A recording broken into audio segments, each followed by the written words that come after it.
বন্ধুরা, গত ভিডিওতে আপনারা দেখেছেন আমি বাড়ির চাবি খুললাম খুব আশা নিয়ে। ভেতরে ঢুকলাম, কিন্তু ভেতরে ঢোকার পরে যা দেখলাম আমার মাথা ঘুরে গেছে।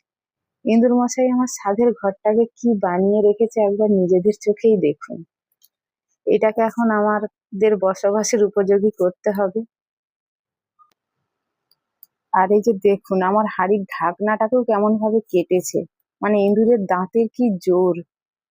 আর রান্নাঘরটার অবস্থা তো খুবই খারাপ হয়ে আছে।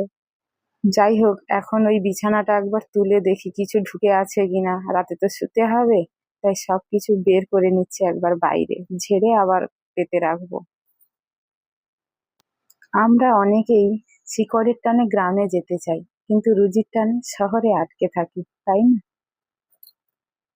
গ্রামের বাড়ি মানে আমার কাছে প্রশান্তির আরেক নাম। অনেক বড় জায়গা, অনেক স্মৃতি, কিন্তু কি অদ্ভুত জীবন বলুন। এই বাড়ি ফেলে আমাদের পড়ে থাকতে হয় শহরের সেই ছোট্ট একটি ঘরে। হয়তো এটাই জীবন। গ্রামটা যেখানে আমার শান্তি, আর শহরটা সেখানে আমার স্বপ্ন পূরণের যুদ্ধক্ষেত্র। আমরা সবাই তো শহরে আসি কিছু না কিছু স্বপ্ন নিয়ে, তাই না?